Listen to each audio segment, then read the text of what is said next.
Saudações a todos. Esses estudos que estamos fazendo, essas reflexões pelos dias que estamos presenciando o sofrimento dos nossos irmãos lá no Sul e que nos levaram a tantas reflexões, a buscar inclusive no Livro dos Espíritos a causa dos flagelos humanos, a buscar ali o tema expiações coletivas, em que Allan Kardec nos explica o porquê e como se dão essas expiações coletivas, em que muitas delas reúnem um grande número, né, de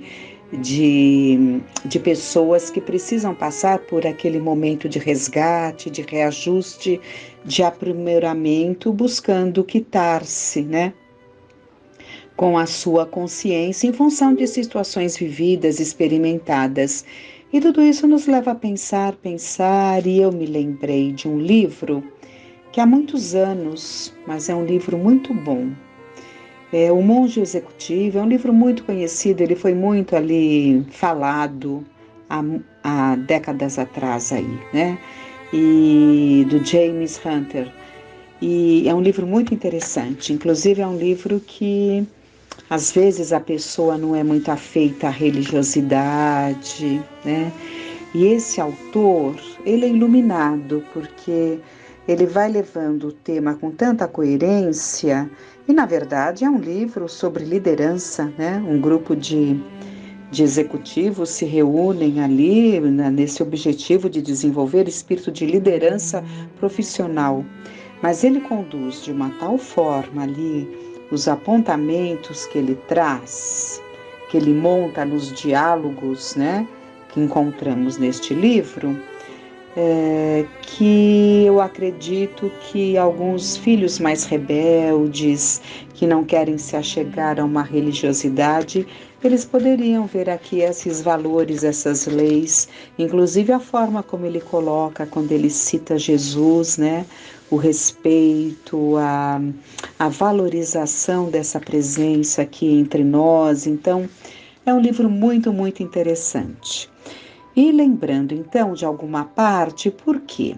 Essas situações que vivemos, né, e que nos reportam a um estado de guerra, e na verdade, como conversamos ali, é tudo uma consequência, né, dos abusos, das atrocidades cometidas nas guerras, e comentamos que os reajustes estão se dando mais rapidamente, porque antes as expiações coletivas, elas demoravam muito mais para reunir aquele grupo. Agora, dada a necessidade de urgência que vivemos, né, as reparações já se fazem, né? Já estamos reparando erros cometidos aí no início do século XX, nas guerras mundiais, não é? E então, lembrando disso, vamos buscar aqui um dos trechos do livro que na época que eu li me atraiu muito, em que ele está falando ali do determinismo, porque ele está falando com o grupo sobre as escolhas. Ele versa todo ali as suas colocações para mostrar que estamos sempre fazendo escolhas e quando não fazemos, já estamos fazendo a escolha de não fazer. E ele vai seguindo ali com as ideias, ele vai trazendo a ideia do determinismo. Nós sabemos que essa ideia do determinismo, ela imperou de uma forma muito, muito efetiva aí há tempos atrás, que deu origem aqui no Brasil até a literatura, ao tipo de literatura, né? Depois do romantismo veio o realismo, em seguida veio o naturalismo, que seria uma leitura de vida em que o homem está totalmente sujeito ao seu ambiente, né? Ele é totalmente sujeito ao ambiente em que ele vive. Então, nessa época, o determinismo, né? Que foi a época que veio ali da evolução de Darwin, tudo. Então, tudo isso mexeu muito com as mentes e aqueles que exageraram nesse determinismo, colocando que o homem é essencialmente produto do meio. E aqui o autor, né, vai colocando que Freud tinha essa ideia, né, de que somos produtos totalmente do meio e que se colocasse ali, como Freud dizia, pessoas ali vivendo as mesmas condições, elas teriam uma reação já determinada anteriormente, seria a mesma reação. Essa é a leitura de Freud, mas vamos pegando alguns trechos aqui. Freud afirmou que, se conhecermos suficientemente a ascendência genética e o ambiente de uma pessoa, poderemos predizer seu comportamento e até mesmo as escolhas individuais que fará. Suas teorias dinamitaram o conceito de livre-arbítrio, né? Então, porque ele acreditava que as nossas ações, nossas opções são determinadas por forças inconscientes, das quais nunca nos damos conta completamente. Então, Freud exagerou aí nessa ideia do determinismo, dizendo que, na verdade, já está tudo determinado dentro do nosso inconsciente, como produto da nossa ascendência genética, como produto do ambiente que estamos, teremos determinado comportamento. É o que ele afirmava. E a que está explanando o tema, ela coloca: o determinismo genético permite culpar o avô dos genes ruins de uma pessoa, explicando por que ela é alcoólatra. Então, como eles estão colocando aqui, ficou uma situação que vivemos muito, né? Nós vamos tirando todas as responsabilidades de nós mesmos porque existem os fatores determinantes. Os genéticos são os genes ruins, né? Dos nossos ancestrais. O determinismo psíquico permite-me culpar meus pais por minha infância infeliz, que me levou a fazer más escolhas. O determinismo ambiental me permite culpar meu chefe pela desgraçada qualidade de minha vida profissional, o que explica por que eu me comporto mal no trabalho. Tenho toneladas de novas desculpas para o meu mau comportamento, né? E ela diz, isso não é ótimo, né? Então, essa fuga, né, das responsabilidades não é uma forma inteligente de nos desculparmos e nunca assumirmos as responsabilidades dos nossos atos, né? Aí uma outra coloca, acho que estamos aprendendo que, embora os genes e o ambiente tenham efeito sobre nós, ainda somos livres para fazer nossas próprias escolhas. Então, essa moça que estava ali nesse grupo, ela alcançou melhor o que estava sendo levado. Vejam os gêmeos idênticos, mesmo óvulo, mesmo espermatozoide, portanto, os mesmos genes, inato. Ambos cresceram no mesmo lar ao mesmo tempo, adquirido. Contudo, podem ser duas pessoas muito diferentes. Não é? Isso é fato. Da constatação da colocação dessa outra participante, muito elucidativa. E eles vão continuando. Vamos pegar mais aqui, em que ele vai trazer, que é o ponto que eu queria chegar. Então, o Simeão, que está coordenando todo esse grupo, né? Ele vai trazer aí a figura de Viktor Frankl. Mas vamos pegar aqui um pouquinho antes. De fato, a habilidade de escolher nossa resposta é uma das glórias do ser humano. Os animais respondem de acordo com o instinto. Um urso de Michigan faz o mesmo tipo de toca que um urso de Montana. E um pássaro azul de Ohio faz o mesmo tipo de ninho que o pássaro azul de Utah. Os golfinhos que ensinamos a saltar sobre arame no SeaWorld não têm mérito e nem consciência de sua façanha, mas sabem que ao final do show encherão a barriga de peixe. Então, eles são condicionados, né? E ele fala: imagino que alguns de vocês ouviram falar de Viktor Frankl. Então, antes de nós continuarmos, Viktor Frankl foi um médico psiquiatra austríaco, né? E ele tem uma trajetória de muita lição para todos nós, né?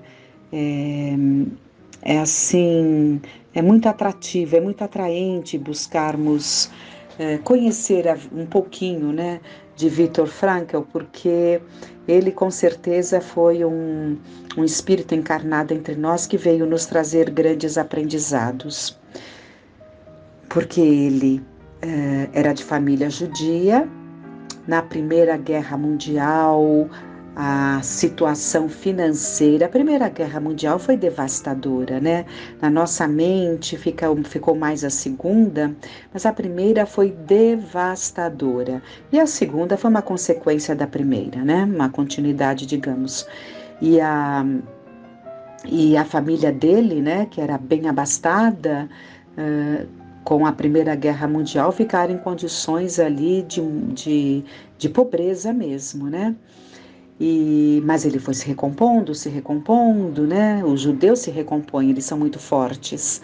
E estudou, foi estudando, se fez conhecido, deu aula na Universidade de Viena, que é a mesma universidade ali em que Freud atuava, em que Freud estudou, né? Enfim.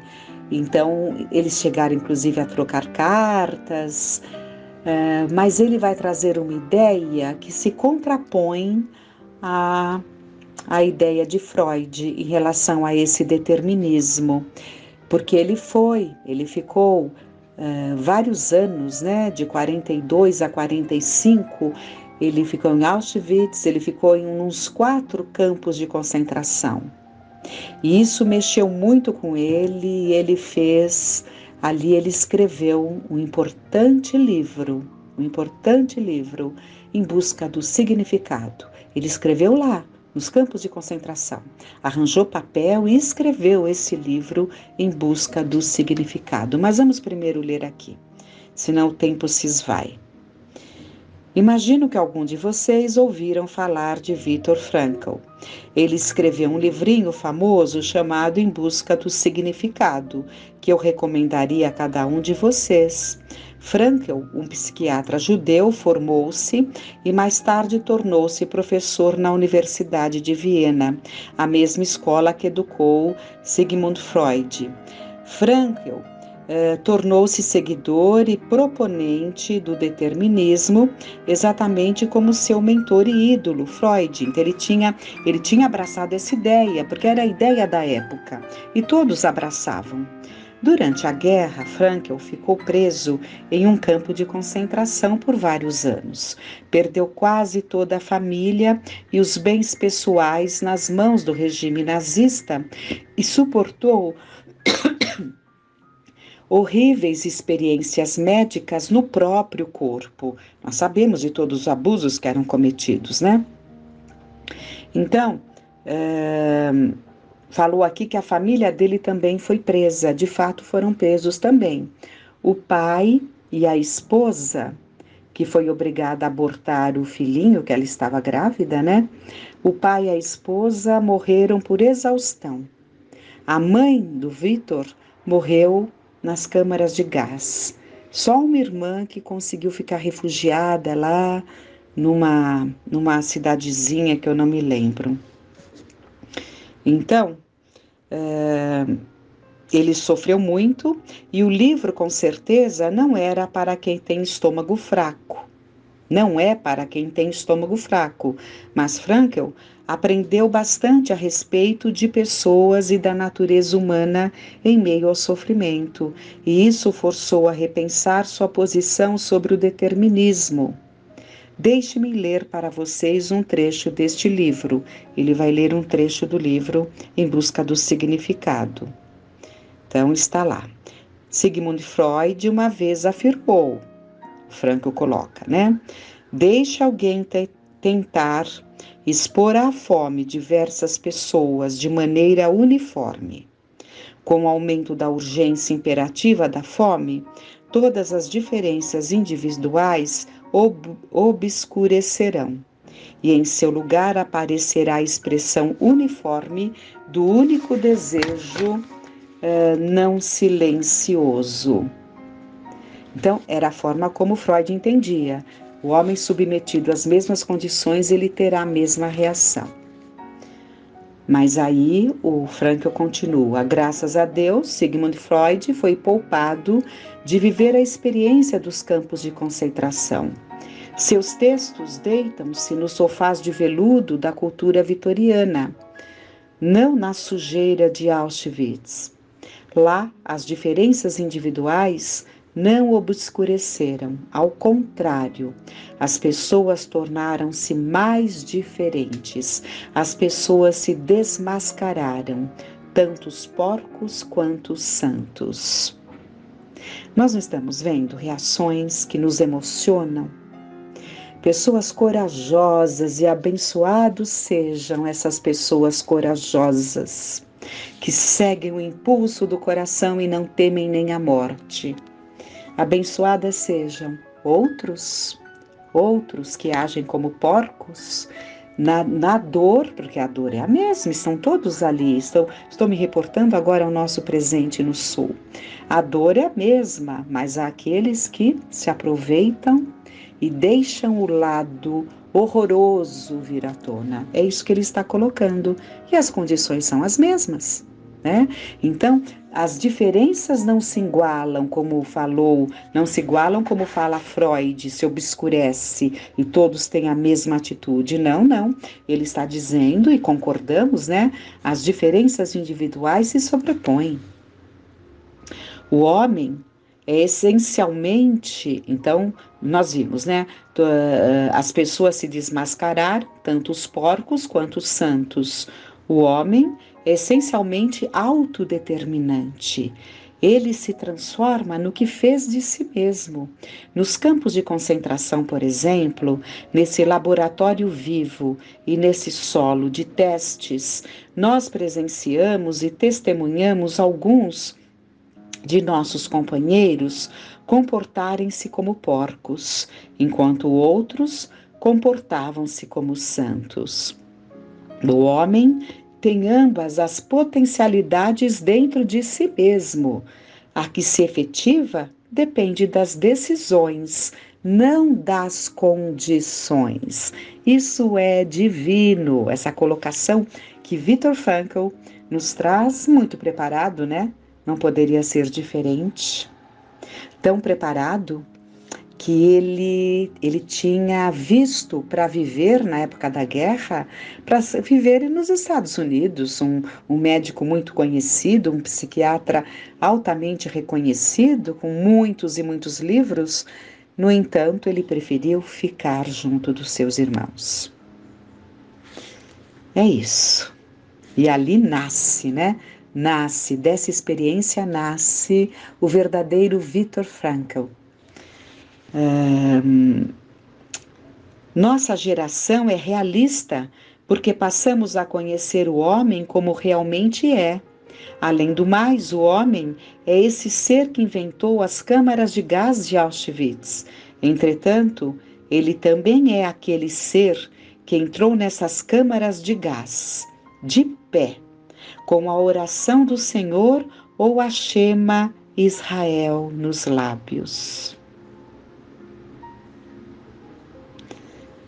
Aí alguém comenta: que magnífica mudança de paradigma!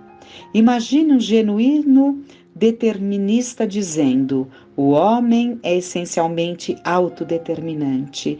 Ele se transformou no que ele fez de si mesmo. Ou então, de que o modo de ser das pessoas depende das decisões, mas não das condições. Incrível, diz um dos participantes. E nós também dizemos incrível, né? E que possamos nós aprendermos com tanta riqueza, né? Com tanta riqueza que temos em mãos.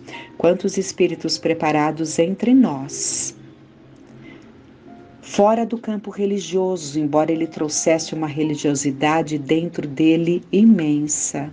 Tanto que a terapêutica dele, né, em busca do sentido para a vida, ela determinava também ali a busca do sentido espiritual da existência, para preencher o vazio existencial, né? Então, mas veio pelo lado da ciência, da medicina, né? Então Deus tem como nos trazer esses grandes espíritos preparados para nos ajudar. Nós é que precisamos estar em condições, né? Pararmos de rastejarmos como vermes, entendermos o significado das coisas, os porquês das coisas, fazermos as nossas relações, as nossas conexões, no sentido de jamais de embrutecermos o nosso coração encontrando respostas. Não, não, não. Encontrar as respostas significa exatamente burilarmos os nossos sentimentos e percebermos os enganos que temos feito. Ora salta o engano de um grupo, logo mais saltará o engano do outro grupo. E assim vamos nós, né? Tendo que fazer esse mergulho em nós mesmos, para que consigamos aproveitar e valorizar as oportunidades que nos chegam. Que fiquemos em paz.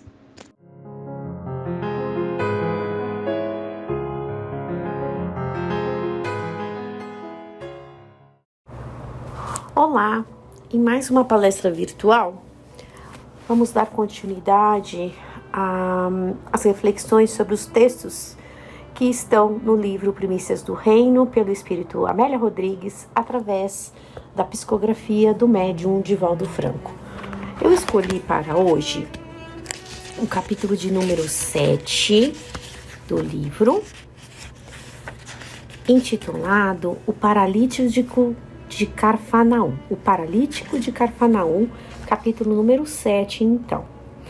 Amélia começa descrevendo aqui o quanto Jesus amava a cidade de Carfanaum. A beleza da cidade, uma característica dessa autora espiritual que narra com uma riqueza de detalhes, uma formosura, é um poema. Os livros de Amélia são um poema, vale muito a pena ler. E nos trazem ensinamentos profundos a respeito da passagem de Jesus sobre a terra.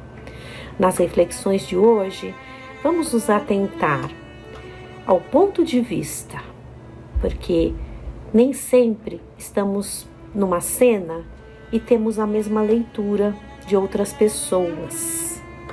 Às vezes, achamos que algo está ok, que algo é correto, quando na verdade o outro tem outro sentimento, né? Muitas vezes não pensamos como o outro se sentiu em determinada situação. Queremos ver a vida com o nosso olhar.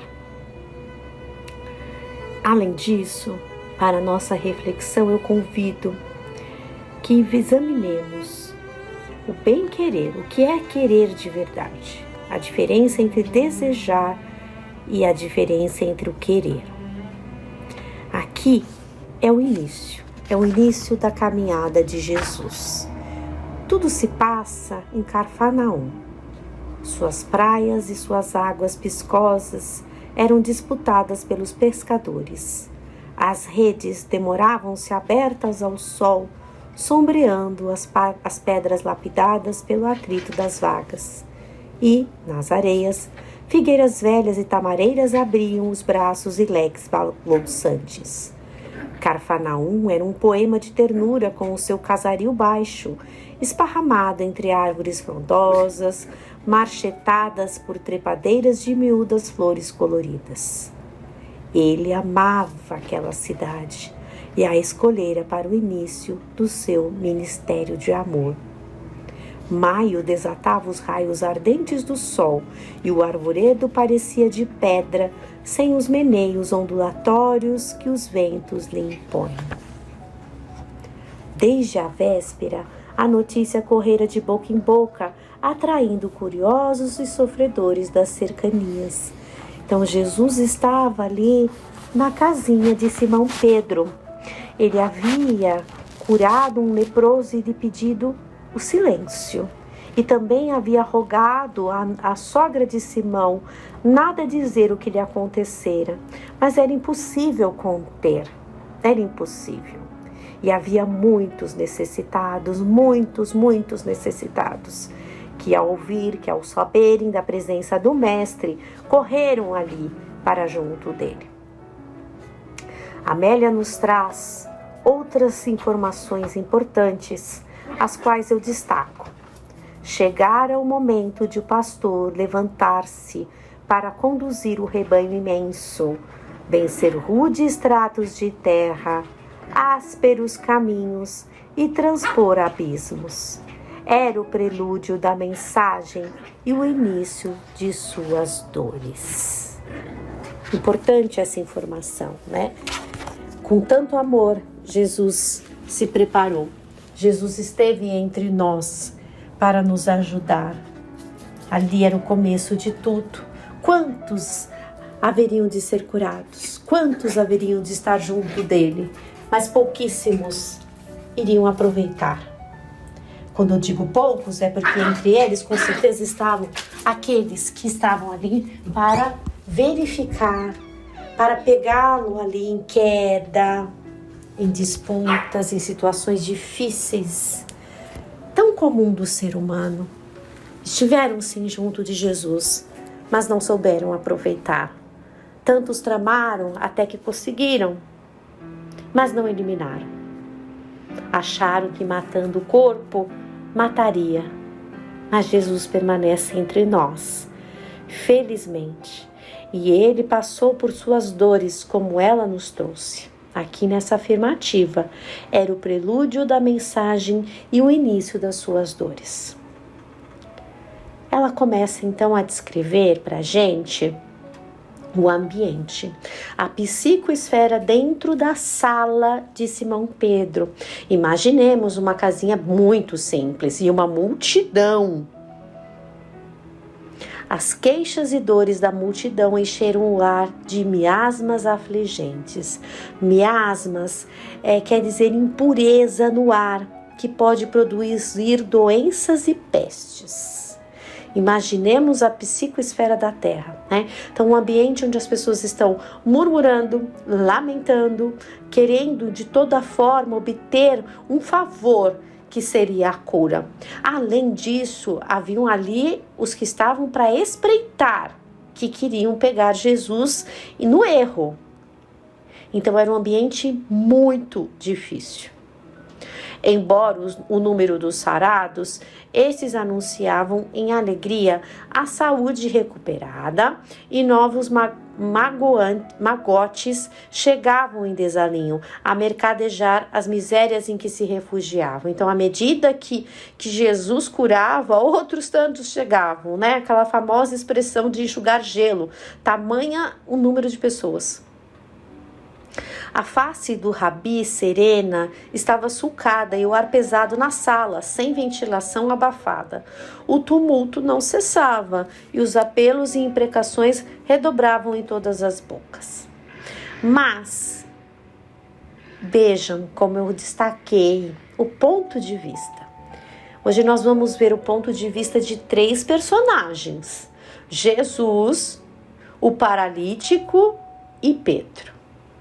Pedro estava vendo o mestre ali e estava muito feliz de tê-lo ali curando incansavelmente a multidão, estando junto, né, do rebanho.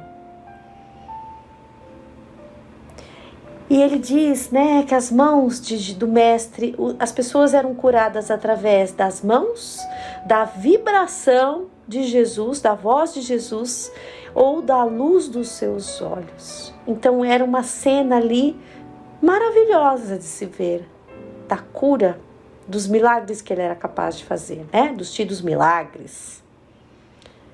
E de repente, os olhos de Simão se encontram com os olhos do Mestre.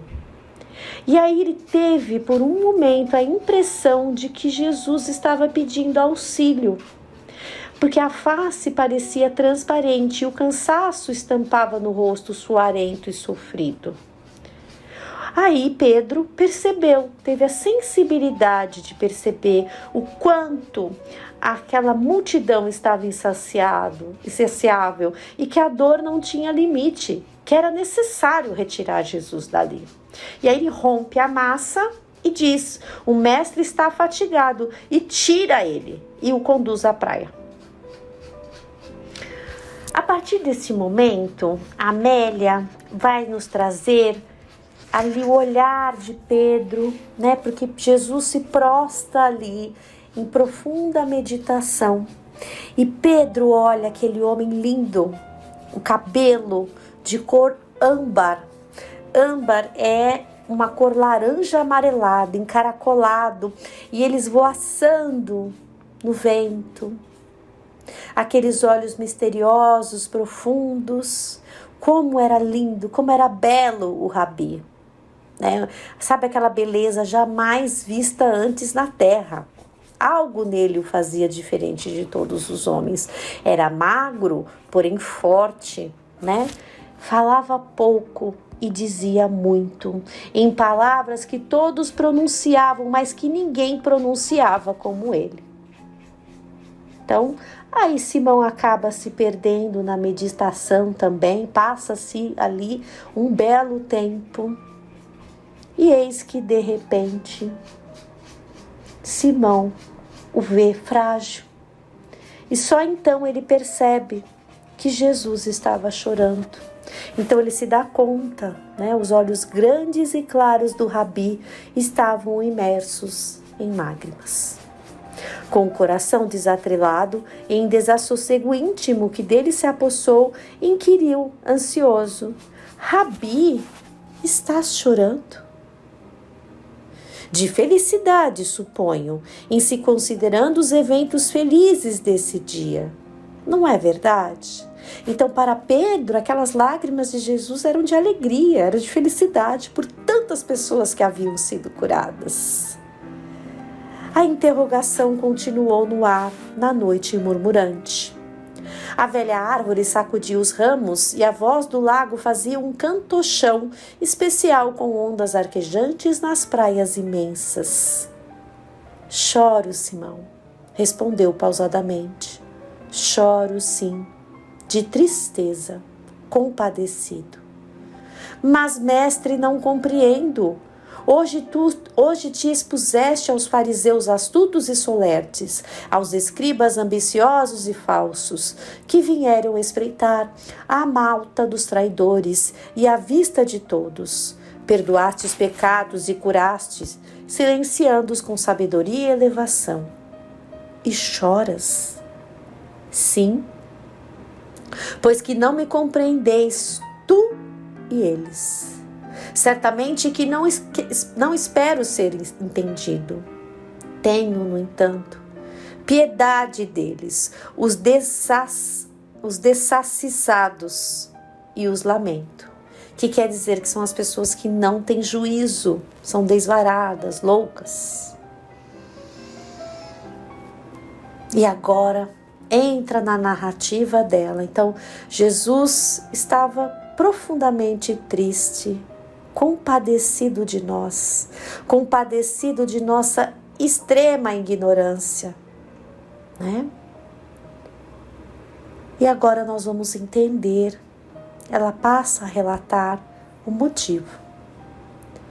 O capítulo se chama O Paralítico, né? Eis que ele surge na narrativa de Dona Amélia Rodrigues. Seu nome era Natanael ben Elias. E ele estava numa estalagem da cidade. Exultava entre bilhas de vinho capitoso e amigos truculentos. Então, logo após o contato dele com Jesus, é uma passagem marcante, ele se dirige à cidade e vai beber. aconteceu-me um prodígio na minha desdita, comentava com alacridade. Fala-nos, conta-nos o que te aconteceu, pois que duvidamos do que nos narraram, exclamavam diversos a uma só voz. Sucedeu-me tão repentinamente, prosseguiu, que me encontro ainda atordoado. Então ele estava ali, relatando o que havia acontecido, como todos de nós fazemos. Quantas vezes, quando vencemos uma dor, uma dificuldade, buscamos essas comemorações inúteis, horas vazias, horas perdidas, não temos o alcance do presente que recebemos. Como crianças, agimos como crianças ali mimadas, que ao receber um presente já estamos desdenhando. Como todos sabem, enxugou o suor do rosto alterado pela emoção. Desde há muito tempo a paralisia e as febres me rondavam o corpo, terminando por imobilizar-me em total prisão, num leito infecto e detestável, impedindo-me qualquer movimento. Transformaram-me num réprobo repulsivo. E era exatamente isso que acontecia, As pessoas ali que tinham essas necessidades, elas viviam ali escondidas, à margem da sociedade. Tivemos grandes avanços, é verdade, nesse sentido, mas ainda há situações onde as famílias escondem, ficam ali abandonados mesmo, esquecidos. Esquecido no meu catre, até há pouco era vítima de extrema miséria física e moral. Aguardava a morte que tardava como uma libertadora. Aí ele ouve falar de Jesus, e tem o desejo de ir até o mestre. Então, sabendo aqui em Cafarnaum, pedi a amigos que me conduzissem à sua presença, e estes, carregando o grabato onde eu expungia minhas amargas penas, levaram-me à casa onde ele se encontrava, que era a casa de Simão. A multidão era tão compacta que não me puderam levar pela porta. Em derredor, o alarido, o desespero e as altercações compunham cenas lamentáveis e dolorosas, que é aonde Amélia começa a narrar no início desse capítulo. Então, é aquele paralítico que é colocado pelo teto, E é içado e é colocado dentro da casa, dentro da sala pelo teto. E ele se encontra com Jesus. A sala apinhada abriu pequeno espaço e, como se ele me esperasse, fitou-me demoradamente em silêncio, examinando a minha ruína orgânica. Descerrou os lábios e falou: Natanael, ben Elias, crês que eu posso te curar? A voz era aveludada e forte, meiga, no entanto, e firme. Sim, respondi-lhe, creio. Um estremecimento sacudiu-me. Houve um grande silêncio e mesmo o calor pareceu diminuir. Senhor, exclamei, como sabes o meu nome? Conheces-me? Sim, eu te conheço, Natanael, desde ontem. Sou o bom pastor e, em razão disso, conheço nominalmente todas as ovelhas que o meu pai me confiou. Para que a gente reflita, Jesus nos conhece desde sempre. Sabe o potencial de cada um de nós e está à nossa espera. Não compreendi, confesso, o que ele disse sobre o desde ontem. Nunca o vira antes, nem jamais me visitar. Teus pecados, exclamou, estão perdoados. Houve murmurações, ali uma agitação, ele ficou extremamente perturbado. Por quê? Aí vem o desejo. Quantas vezes ele pensar em seguir uma vida limpa e decente, se voltasse a movimentar-se e acionar as pernas, Então, ali na dor, na imobilidade, na situação dificílima que ele vivia, com certeza resultado de um passado, não naquela vida, É por isso que a doutrina espírita é tão maravilhosa, que explica através da reencarnação. Somos os herdeiros de nós mesmos. E muitas vezes, todos nós temos as nossas situações. Ficamos aqui lamentando, desejando, se eu tivesse isso, se eu pudesse, se eu não tivesse essa debilidade, se eu não tivesse essa limitação física, se eu não tivesse essa limitação financeira, eu faria isso, eu faria aquilo outro.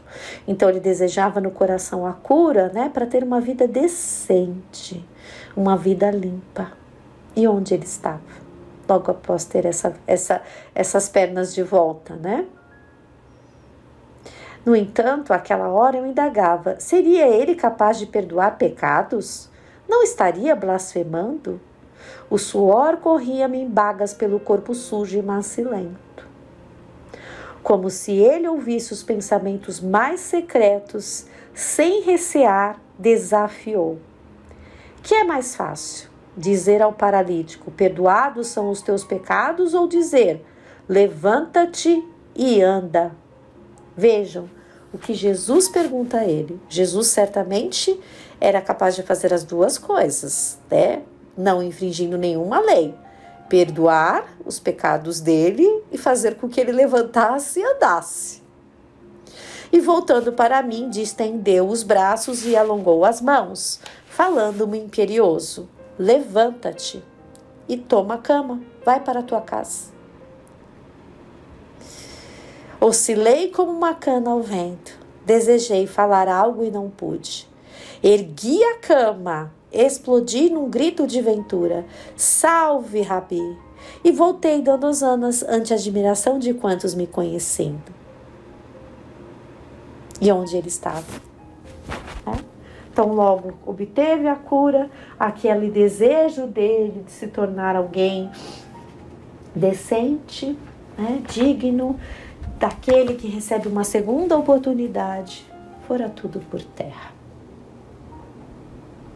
Aí Amélia volta no diálogo de Jesus com Pedro, quando Jesus fala que está triste. E Pedro, inquieto, pergunta ao mestre, mas por que, né? Não entendo. Todos estão tão felizes, estamos tão felizes. E Jesus responde, Simão, neste momento, enquanto consideras o reino de Deus pelo que viste, Natanael, com alegria infantil, comenta o acontecimento entre amigos embriagados e mulheres infelizes. Outros que recobraram o ânimo ou que recuperaram a voz, entre exclamações de contentamento, precipitam-se nos despenhadeiros da insensatez, acarretando novos desequilíbrios, desta vez irreversíveis. Ela conclui o seguinte: não creais que a boa nova traga as alegrias superficiais, dessas que o desencanto e o sofrimento facilmente apaga. É necessário se pagar um preço, né?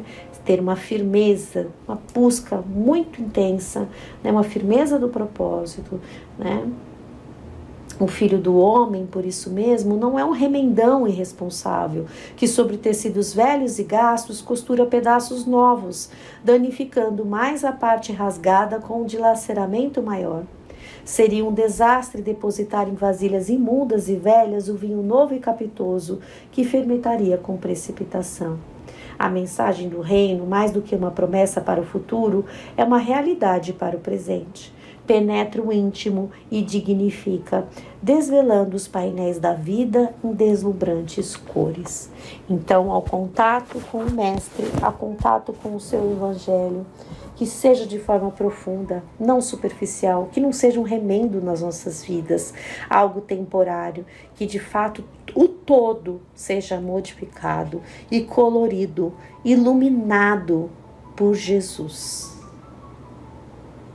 Boas reflexões a todos, uma ótima semana, fiquemos em paz.